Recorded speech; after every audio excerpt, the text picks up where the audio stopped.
Hello everyone, welcome back to Magnet Brains. My name is CS Payal Popli and इस video में हम पढ़ने वाले हैं क्लास 11th का एंटरप्रेन्योरशिप सब्जेक्ट का फर्स्ट चैप्टर जिसका नाम है एंटरप्रेन्योरशिप कॉन्सेप्ट एंड फंक्शंस का टॉपिक नीड फॉर एंटरप्रेन्योरशिप। बहुत हैवी इंट्रोडक्शन हो गया, राइट? इतनी सारी एंटरप्रेन्योरशिप पढ़ने को मिल गई है, बट क्योंकि नया सब्जेक्ट है तो इसलिए रिपीट करना ज़रूरी है ताकि स्टूडेंट्स तक आसानी से ये बात पहुंच जाए कि हम एक नया सब्जेक्ट पढ़ रहे हैं। We are not studying business studies. अब बिजनेस स्टडीज़ हमारा कंप्लीट हो चुका है, हमने उसका हर एस्पेक्ट कवर कर दिया है जो भी आपसे प्रॉमिस किया था। अब हम सेकंड सब्जेक्ट पे जंप कर चुके हैं और ये एक इलेक्टिव सब्जेक्ट है, तो जिस भी स्टूडेंट को बहुत ज़्यादा इंटरेस्ट है बिजनेस और उससे एसोसिएटेड चीज़ों में तो वो एंटरप्रेन्योरशिप को चूज़ कर सकते हैं। मैं आपको पहले ही प्लस पॉइंट बता चुकी हूँ कि अगर आप बिजनेस स्टडीज़ ऑलरेडी पढ़ रहे हैं which is a mandatory subject, तो उसके साथ एंटरप्रेन्योरशिप में आपको बस 50% एफर्ट्स लगाने हैं और आपका एक नया सब्जेक्ट तैयार हो जाएगा फुल फ्लेजेड वे में। सो काफ़ी अच्छा ऑप्शन है, आप लोगों के पास चुन सकते हैं तो चुन लीजिए, ठीक है।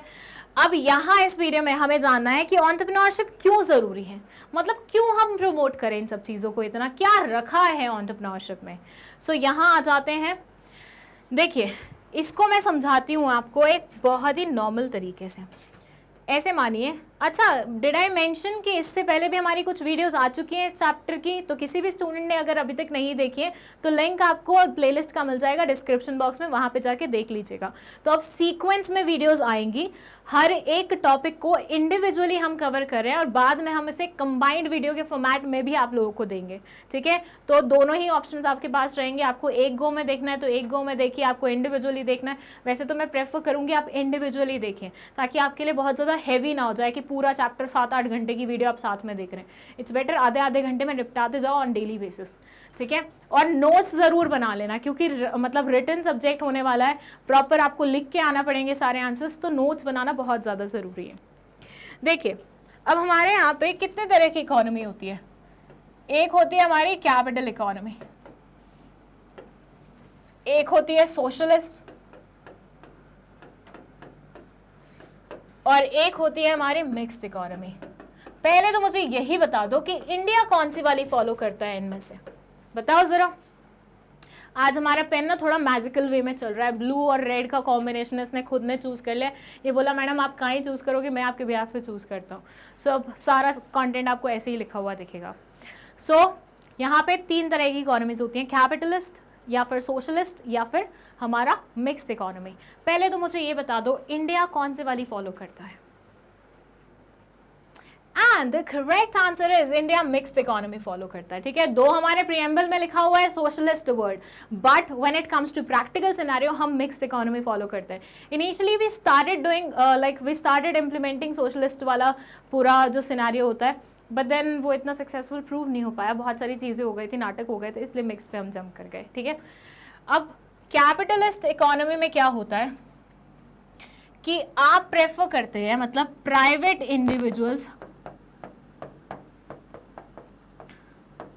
इंडिविजुअल्स का रोल जो होता है ना वो ज़्यादा होता है। इतना तो पता ही होगा आपको, इकोनॉमिक्स में पढ़ रहे हो कि आप 11th क्लास में पढ़ाते हैं ये चैप्टर, फर्स्ट चैप्टर ही जो होता है। सो कैपिटलिस्ट इकोनॉमी में जो प्राइवेट इंडिविजुअल्स होते हैं उनका रोल ज़्यादा होता है और हम उनसे एक्सपेक्ट करते हैं कि एंटरप्रेन्योरशिप में भी उनका रोल ज़्यादा होगा, मतलब प्राइवेट इंडिविजुअल्स ही ज़्यादातर एंटरप्रेन्योर्स बनेंगे, ठीक है। और सोशलिस्ट इकोनॉमी में हम एक्सपेक्ट करते हैं कि गवर्नमेंट ही एंटरप्रेन्योर वाला काम करेगी, गवर्नमेंट क्या करेगी, एंटरप्रेन्योर वाला काम करेगी। और मिक्स्ड में हम एक्सपेक्ट करते हैं कि गवर्नमेंट और प्राइवेट का कॉम्बिनेशन काम करेगा। क्या समझे? कैपिटलिस्ट इकोनॉमी में we expect private individuals entrepreneurs बनेंगे, इन्हीं का मेजर रोल रहेगा क्योंकि कैपिटलिस्ट इकोनॉमी में सबसे ज़्यादा मजबूत कौन होता है, प्राइवेट इंडिविजुअल्स होता है। But when it comes to socialist economy वहाँ पे गवर्नमेंट ज़्यादा डोमिनेटिंग होती है, सारे रिसोर्सेज पे गवर्नमेंट का अधिकार होता है, वही इसको बाइफिकेट करके डिस्ट्रीब्यूट करती है according to like equality basis, ठीक है। तो गवर्नमेंट ही एंटरप्रेन्योर वाला रोल निभाएगी। और मिक्स्ड इकोनॉमी में we expect both the parties to combine their efforts और मिलके एंटरप्रेन्योरशिप को बढ़ावा देंगे या शुरू करेंगे। अब यहाँ पे कैपिटलिस्ट, सोशलिस्ट और एक मिक्स्ड इकोनॉमी का आपने समझ लिया। साथ में एक और कॉन्सेप्ट आती है, that is developed Nations, developing Nations और अंडर डेवलप्ड नेशंस। अब क्या आया, एक नई कॉन्सेप्ट आ गई, क्या क्या? डेवलपिंग नेशंस मतलब जो तरक्की कर रहे हैं जैसे कि इंडिया, फिर आता है डेवलप्ड नेशन जो तरक्की कर चुके हैं लाइक यूएसए, और फिर आते हैं अंडर डेवलप्ड नेशंस जिनमें एग्जाम्पल ले लो आप अफ्रीकन नेशंस का जो तरक्की के अभी बहुत दूर है। अब इनमें एंटरप्रेन्योरशिप कैसे बाइफिकेटेड होता है? इनमें ऐसे बाइफिकेटेड होता है कि जो डेवलप्ड एरियाज हैं, जो डेवलप्ड नेशंस हैं, वो प्रेफर करते हैं प्राइवेट इंडिविजुअल्स एंटरप्रेन्योरशिप में ज़्यादा आए। जो जो अंडर डेवलप्ड हैं वो प्रेफर करते हैं कि गवर्नमेंट एंटरप्रेन्योर वाला रोल निभाए, क्योंकि इंडिविजुअल्स इतना रिस्क नहीं उठा सकते। एंटरप्रेन्योरशिप पता है ना कितना रिस्क होता है, नॉर्मल बिजनेस से ज़्यादा रिस्क होता है यहाँ पे। तो इंडिविजुअल्स के पास तो इतना बयोत ही नहीं होता कि वो इतना ज़्यादा रिस्क उठा सके। सो अंडर डेवलप्ड नेशंस के लिए इट्स प्रेफर्ड कि वो गवर्नमेंट एंटरप्रेन्योरशिप वाले एफर्ट्स लगाए। और जो डेवलपिंग नेशंस होते हैं लाइक इंडिया, वहाँ पे मिक्स्ड वाला सिस्टम चलता है कि प्राइवेट और गवर्नमेंट दोनों मिलके एंटरप्रेन्योरशिप को बढ़ावा देते हैं। दो चीज़ें सिखाई हैं यहाँ पे मैंने, एक क्या हमारे टाइप ऑफ इकोनॉमी के बेसिस पे कैसे बाइफिकेशन होता है एंटरप्रेन्योरशिप का, दूसरा on the basis of development in a nation हम बाइफिकेट करते हैं एंटरप्रेन्योरशिप को। पहला हमने बोला डेवलप्ड में प्राइवेट इंडिविजुअल्स प्रेफरेंस दी जाती है, अंडर डेवलप्ड में गवर्नमेंट की एंटरप्रेन्योरशिप को प्रेफरेंस दी जाती है, और डेवलपिंग में जैसे कि इंडिया है जो कि मिक्स्ड इकोनॉमी फॉलो करता है, कॉम्बिनेशन चलता है इन दोनों का। ठीक है, तो ये चीज़ सबसे पहले तो तुम अपने नोटबुक्स में लिख लो या फिर इसका स्क्रीनशॉट ले लो। वैसे आई डोंट प्रेफर लाइक आप लोग स्क्रीनशॉट्स लें, क्योंकि क्या होता है ना, आप लोग स्क्रीनशॉट्स लेके उसे फ़ोन में पड़े रहने देते हैं। बहुत टाइम बाद जब तुम्हारे फ़ोन की मेमोरी भरने लगती है तो बिना देखे फिर तुम डिलीट मारते हो और फिर ये सारे नोट्स उड़ जाते हैं। सो बेटर है अपनी नोटबुक में स्क्रिबल कर लो। This instruction was specially for the boys, क्योंकि बॉयज़ ही नोट्स बनाने में ना बहुत ज़्यादा काड़ी करते हैं। अब मैं यहाँ जेंडर डिस्क्रिमिनेशन नहीं कर रही हूँ, बट मेरी पर्सनल ऑब्जर्वेशन के बेसिस पे आई हैव सीन लड़कियाँ थोड़ी पर्टिकुलर होती हैं नोट्स बनाने को लेके, whereas boys are not that much particular. So इसलिए अच्छे मार्क्स लाने हैं तो नोट्स बनाते रहो। ओके, हो गया आपका ये? बस चले वापस से हम इस पेज पे। नीड फॉर एंटरप्रेन्योरशिप में सबसे पहले इंट्रोडक्शन थी जिसमें ये सारी चीज़ें लिखी हुई थी जो मैंने अभी आपको समझाई हैं। मैं अब ये रीड कर देती हूँ पैराग्राफ आप लोगों के लिए। इट सेज, अच्छा हाँ एक और चीज़ बता दूँ, अगर नीड फॉर एंटरप्रेन्योरशिप आता है और आप सोच रहे हैं इसे एज एन इंट्रोडक्टरी पार्ट आप अपने आंसर शीट में लिखने वाले हैं, तो प्लीज़ ऐसे मत लिखिएगा, क्योंकि इतना बड़ा पैराग्राफ पढ़ के ना कोई भी इंसान ना खिंच सकता है। मतलब मैं अगर आपकी एग्जामिनर होंगे ना तो मैं तो मार्क्स काट लूँगी इतना लंबा मुझसे पढ़वाने के लिए। ऑन द अदर साइड तुम अगर इसे पैराग्राफ्स में बाइफिकेट करोगे या पॉइंटर्स बना दोगे ना, that will be very easy for a person to read. ठीक है, मतलब बहुत कन्वीनियंट हो जाएगा एग्जामिनर के लिए। ठीक है, तो वही काम करना। Okay, so it says the main need for entrepreneurship state in any country is for economic development. Main need क्या है entrepreneurship की? Economic development कराना country की। In capitalist and developed countries, private entrepreneurs play an important role in capitalist or developed nations. Private entrepreneurs play an important role. In socialist countries, in underdeveloped countries, government play ज़्यादा role. और साथ ही साथ वो चीज़ भी लिखी है, मैंने लिखा था ना हाई रिस्क नहीं मतलब इंडिविजुअल्स बेयर कर सकते, वो चीज़। Government has to play a vital role in economic development, but developing nations जैसे कि इंडिया है जो कि मिक्स्ड इकोनॉमी फॉलो करता है, यहाँ पे दोनों को इक्वल रोल निभाना पड़ेगा। ठीक है, और साथ ही साथ इन्होंने ये भी मेंशन कर दिया कि 1991 में जो इकोनॉमिक रिफॉर्म्स आए थे, एलपीजी जिसे हम बोलते हैं, उन रिफॉर्म्स के चलते हुए भी अब काफ़ी हद तक चीज़ें रिलैक्स हो गई हैं, काफ़ी हद तक चीज़ें लिबरलाइज हो गई हैं। सो उसके कारण भी कहीं ना कहीं ये मिक्स इकोनॉमी वाला कॉन्सेप्ट बहुत बढ़िया है हम लोगों के लिए, और एंटरप्रेन्योरशिप वाला भी। ठीक है, सो इसका भी स्क्रीनशॉट ले लीजिए, या फिर ये जो सारी चीज़ें लिखी हुई हैं, देखो पेपर में तो एज इट इज़ टीपना नहीं है आपको बस यहाँ से रेफरेंस लेना है। ये आपके लिए काइंड ऑफ नोट्स हैं, यहाँ से आप रेफरेंस लेंगे और अपनी खुद की लैंग्वेज में आंसर लिख के आएंगे। ठीक है, चलिए अब मैं आपको ले चलती हूँ उन पॉइंट्स पे जो कि आपको नीड समझाएंगे एंटरप्रेन्योरशिप की। यहाँ देखिए, फर्स्ट पॉइंट है, it is the life line of a nation. Entrepreneurship की क्यों आवश्यकता है? क्योंकि ये लाइफ लाइन है। Provides innovation, change of growth, inclusive growth, increase profits, employment opportunities, social benefits. अब ये सारे के सारे पॉइंट्स हम पढ़ने वाले हैं एक एक करके। वैसे अगर आप अपना पेपर में ये सब पॉइंट्स लिखेंगे तो कृपया करके इसी पैटर्न से लिखिएगा। सबसे पहले आप फ्लो चार्ट बनाइएगा। जब भी क्वेश्चन आता है नीड फॉर एंटरप्रेन्योरशिप या myths of entrepreneurship, advantages of entrepreneurship, disadvantages of entrepreneurship, आपको वहाँ पे सेम चीज़ करनी है। पहले आपको टॉपिक का नाम लिखना है, फ्लो चार्ट में ये सारे पॉइंटर्स लिखने हैं और उसके बाद एक एक करके हर एक पॉइंट को एक्सप्लेन करना है। अगर क्वेश्चन आया है कितने मार्क्स का, फर्स्ट से 5 नंबर का, तो ठीक है। अगर 3 या 4 नंबर का आया है तो ऐसे ही फ्लो चार्ट बना दीजिए और सिर्फ एक एक लाइन इन्हीं के नीचे, जैसे यहाँ पे ना, इसी के एक्सप्लेनेशन में यहाँ पे लिख दीजिएगा, इसके एक्सप्लेनेशन में यहाँ पे लिख दीजिएगा। बट थोड़ा सा देख लेना पेपर में बहुत ज़्यादा वो क्योटिक ना लगे, ठीक है, क्योंकि अगर भद्दा लगेगा ना टीचर को पढ़ने में मज़ा नहीं आएगा। तो वैसा देख लेना, बट ज़्यादा एक्सप्लेन करने की ज़रूरत नहीं है 3 से 4 नंबर के क्वेश्चन में। ओके 3 से 4 नंबर के क्वेश्चन में यू कैन ईजिली राइट थोड़ा थोड़ा और उससे काम चल जाएगा। लेकिन when it comes to 5 number का क्वेश्चन तो वहाँ पे आपको थोड़ा सा देखना पड़ेगा। ओके चलिए अब देखें हम एक एक करके। फर्स्ट हमारा है life line of a nation. ये क्या बोलता है देख लेते। ओके सो इस पॉइंट को समझने से पहले आप मुझे पहले बताइए कि क्या आपने इस वर्ड बार्टर सिस्टम को सुना है?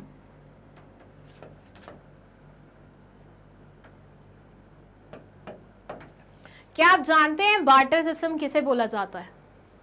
वैसे मैं आपको बता दूं कि 10th क्लास की इकोनॉमिक्स में आपने बार्टर सिस्टम के बारे में पढ़ा हुआ है। Even for that matter 11th class की इकोनॉमिक्स में भी कहीं थोड़ा थोड़ा इसके बारे में बातचीत हुई है। सो काइंड ऑफ आपको पता तो होना चाहिए बार्टर सिस्टम क्या होता है। बट अगर आपको नहीं पता है बार्टर सिस्टम क्या होता है तो मैं आपको बताती हूँ एग्जाम्पल की मदद से। और वो एग्जाम्पल के लिए मुझे 2 प्रोडक्ट चाहिए और मेरे को आसपास कोई प्रोडक्ट नज़र नहीं आ रहा है एक्सेप्ट दिस बॉटल, ठीक है, this bottle and this watch, ठीक है। अब यही दोनों चीज़ें मुझे सामने दिखी हैं तो इन्हीं का एग्जाम्पल ले लेते हैं।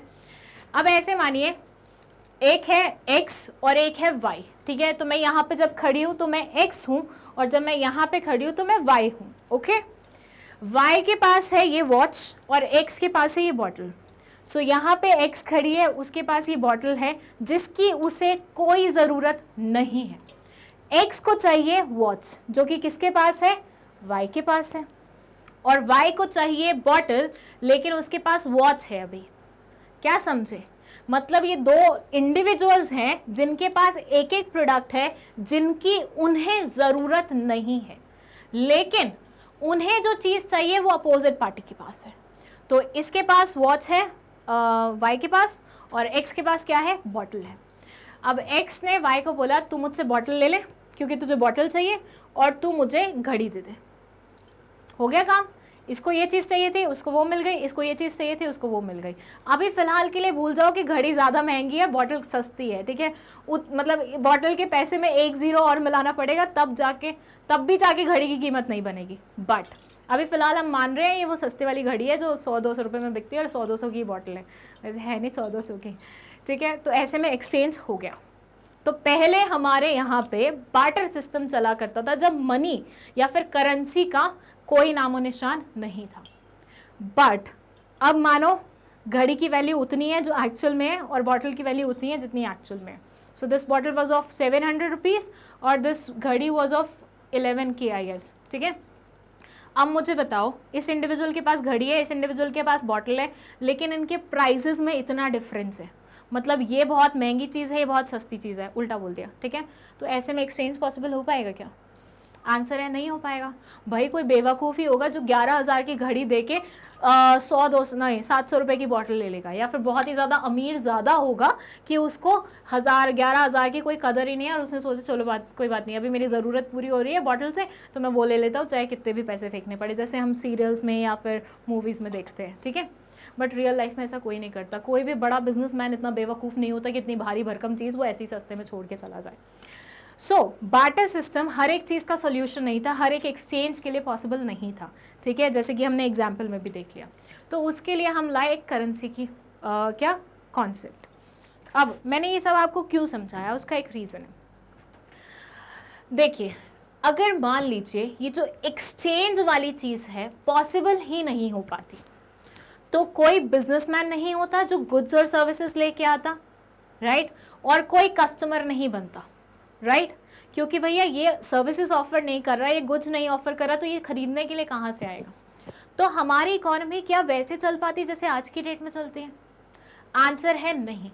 हमारी इकोनॉमी इसलिए ढंग से चल पा रही है क्योंकि एक्सचेंज का सिस्टम है, जिसकी जो ज़रूरत है वो दूसरे से पैसे देके क्या कर लेता है, पूरी कर लेता है अपनी वो ज़रूरत। और अगेन एंटरप्रेन्योरशिप के साथ भी सेम चीज़ है, जैसे बिजनेस के साथ है वैसे ही एंटरप्रेन्योरशिप के साथ भी सेम ही कॉन्सेप्ट लगती है। अगर एंटरप्रेन्योरशिप नहीं होता, नए नए गुड्स एंड सर्विसेज एग्जिस्टेंस में नहीं आते, अगर वो सर्विसेज और गुड्स एग्जिस्टेंस में नहीं आते तो उन्हें खरीदने के लिए कोई नहीं होता, तो इकोनॉमी चलती कैसे, वो रुक नहीं जाती।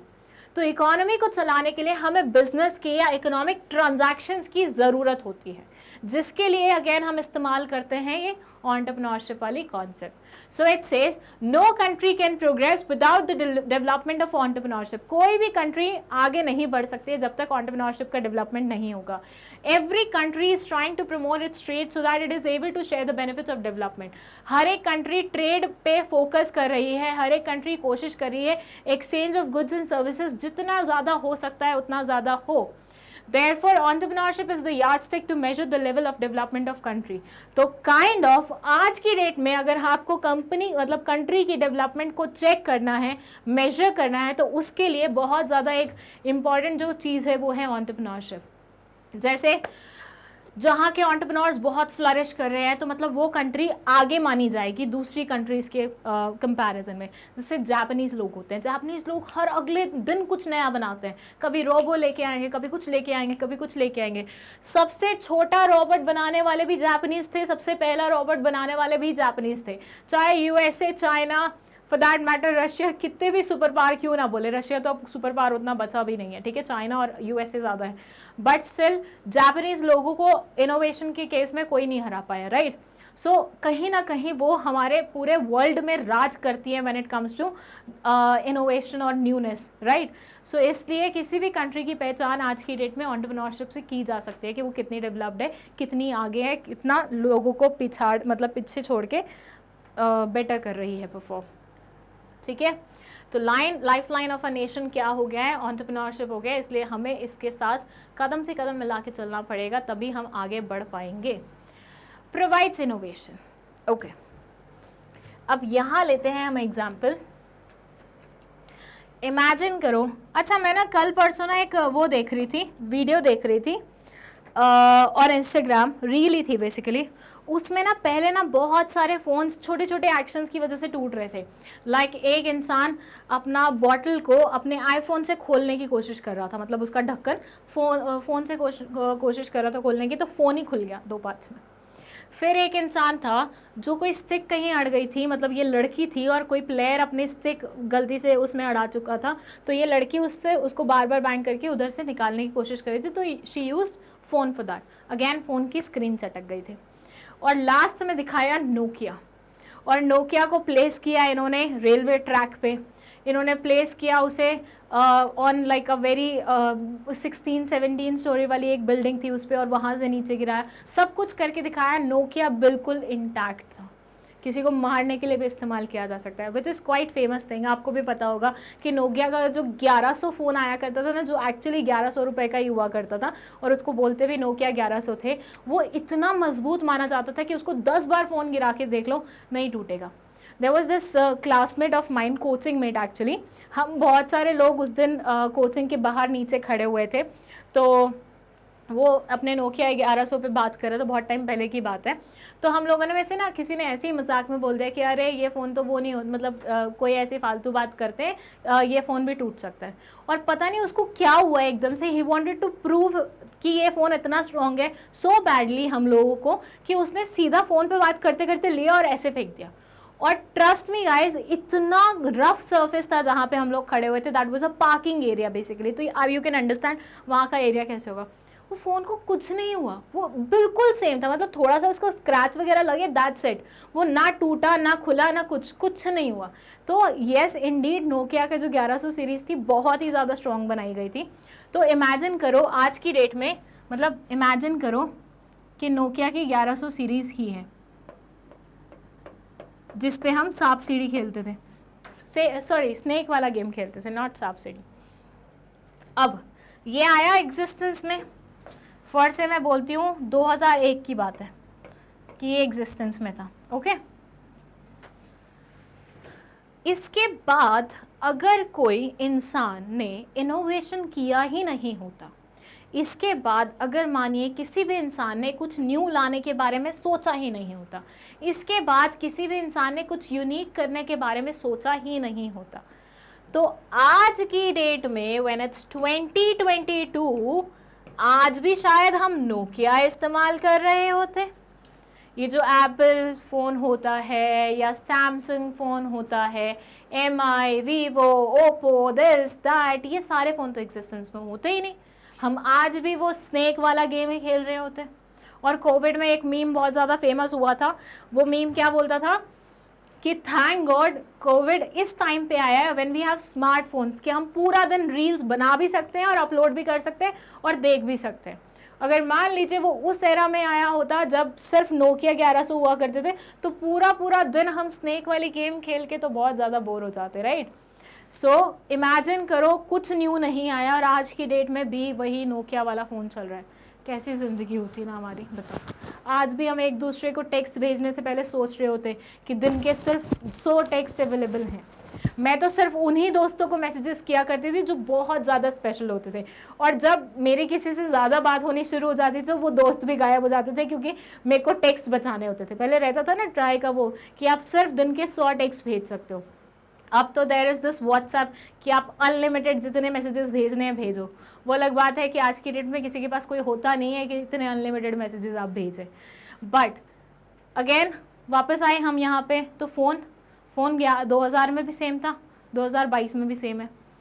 कैसा लगता तुम्हें, सोच के देखो, इमेजिन करो एक बार, जस्ट उस एरा में जाके देखो कि तुम्हारे हाथ में वो फ़ोन है जिसमें कुछ नहीं चल रहा है, टच भी नहीं चल रहा है, तुम्हें एक मैसेज टाइप करने के लिए भी एक ही नंबर पे 3 बार वो करना पड़ रहा है।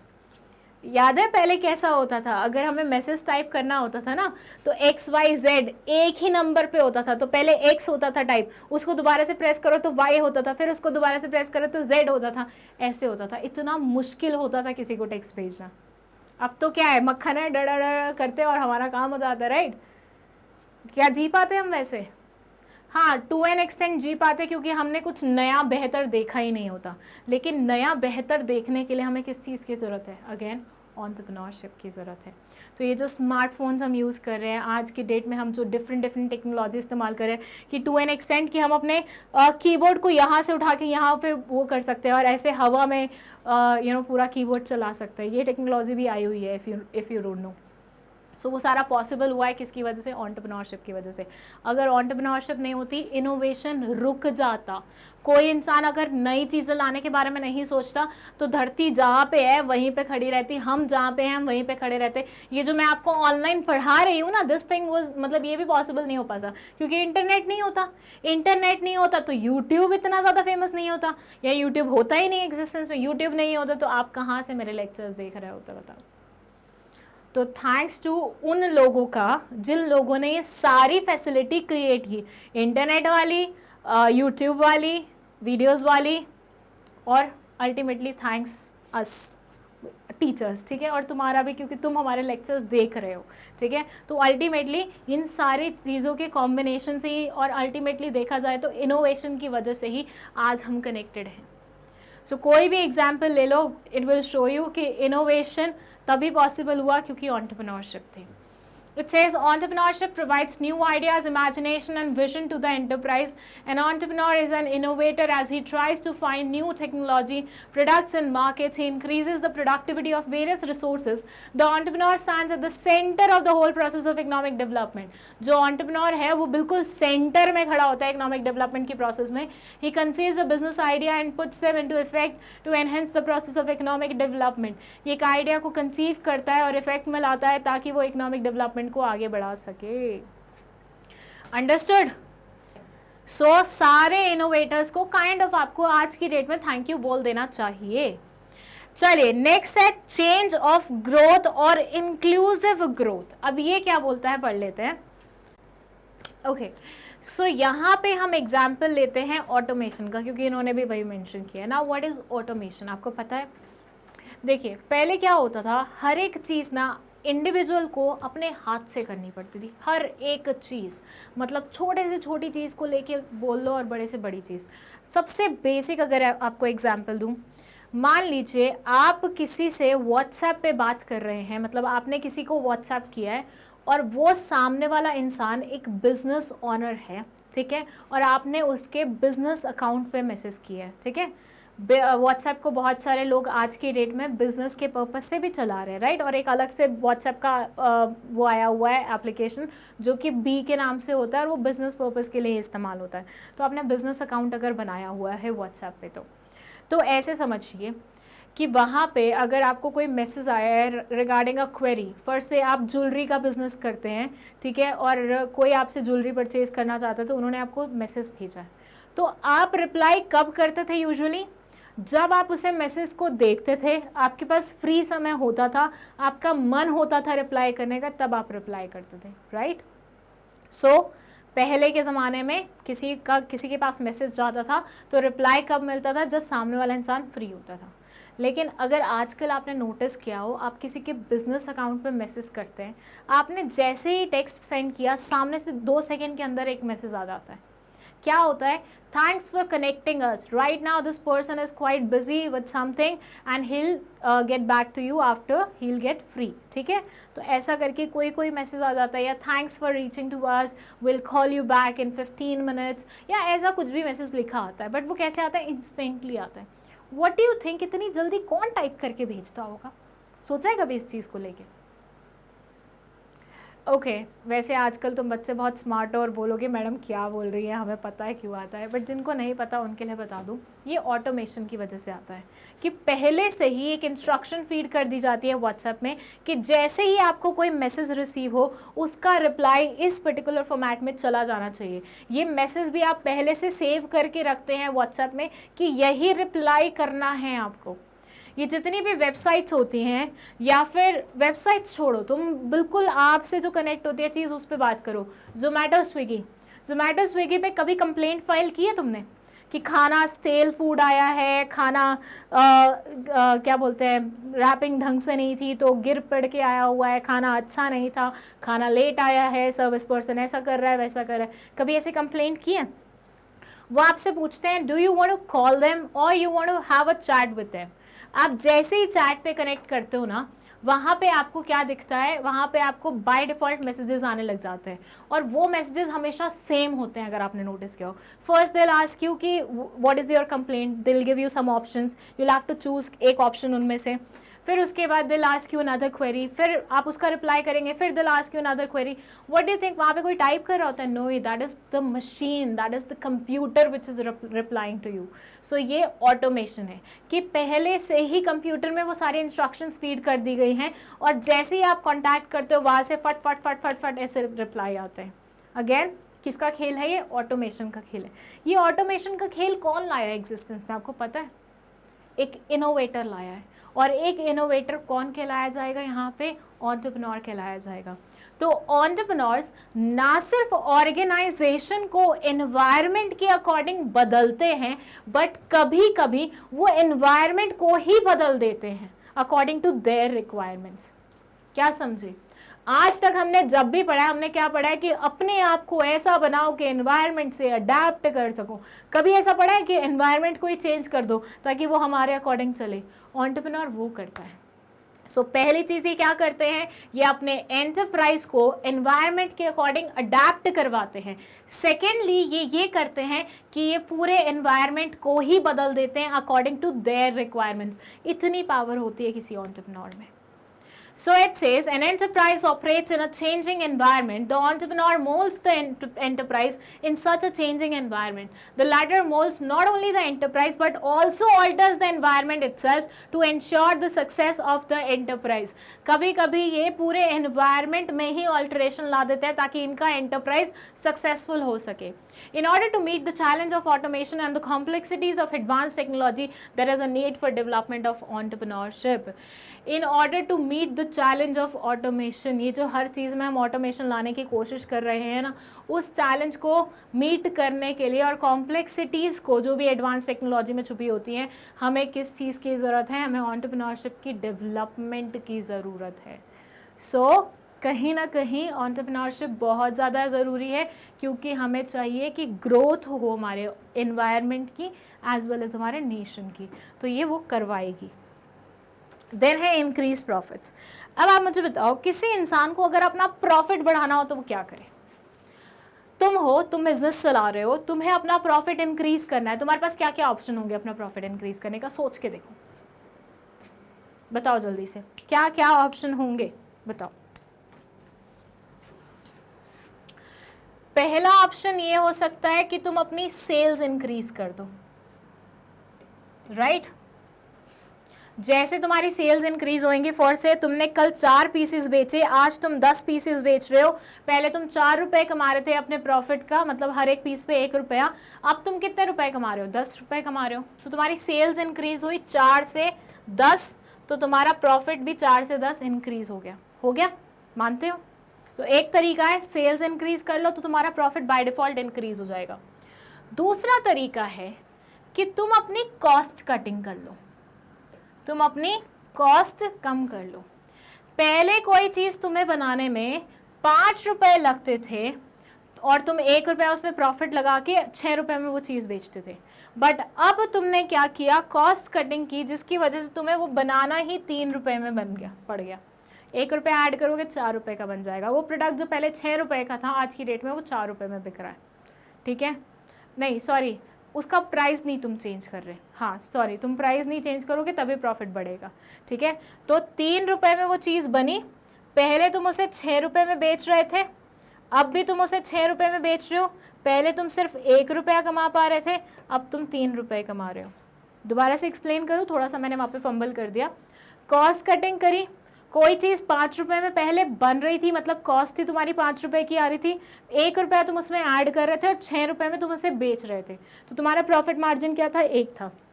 तुमने अब कॉस्ट कटिंग करी, वही चीज़ तुम अब 3 रुपये में बना पा रहे हो. जैसे ही तुम 3 रुपये में वो बना पा रहे हो, पर तुम बेच उसे अगेन वही पुराने वाले प्राइस में रहे हो, तो 6 रुपये में वो बिकेगा. 6 रुपये में बिकेगा तो 3 रुपये तुम कमा रहे हो. प्रॉफिट इंक्रीज हुआ कि नहीं हुआ? सो 2 तरीकों से हम कैसे प्रॉफिट इंक्रीज कर सकते हैं. एक तो सेल्स क्या करके, बढ़ा के, या फिर कॉस्ट कट करके. अब आप मुझे बताओ, सेल्स बढ़ाना क्या कंप्लीटली आपके हाथ में है? मैंने प्रमोशन की, मैंने एडवर्टीजमेंट डाली, मैंने न्यूज़पेपर में वोट दिया, मैंने दोस्तों को बताया, इंस्टाग्राम पे वो कराया, इन्फ्लुएंसर्स को फ्री में गिफ्ट्स बांटे, सब किया. ठीक है? लेकिन मेरी सेल्स नहीं बढ़ी. क्यों? क्योंकि उस पर मेरा पूरा कंट्रोल नहीं है. कंज्यूमर्स को पसंद आएगी चीज़ तभी वो खरीदेंगे. बट कॉस्ट कटिंग पे तो मेरा कंट्रोल है ना. कितने डालने हैं, किस क्वालिटी के डालने हैं, कैसे डालने हैं, ये रॉ मटेरियल्स के बारे में डिसीजन लेना तो एंटरप्रेन्योर का काम है ना. सो आप प्रॉफिट्स को इंक्रीज कर सकते हो कॉस्ट कटिंग करके. तो एंटरप्रेन्योर के पास 2 ऑप्शन होते हैं प्रॉफिट बढ़ाने के.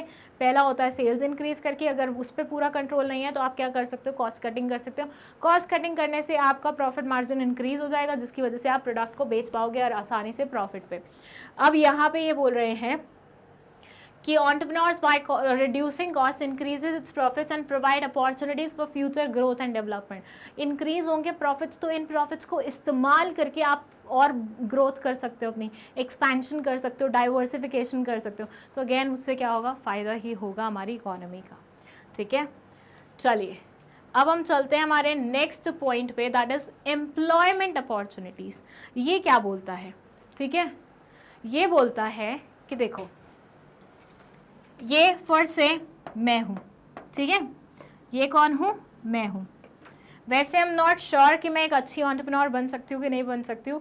परसों नरसों ना मैं एस्ट्रोलॉजी मतलब अपनी थोड़ी सी हॉरोस्कोप वगैरह चेक कर रही थी। कभी कभी मेरे को भी ऐसा मन करता है थोड़ी तूफानी करने का।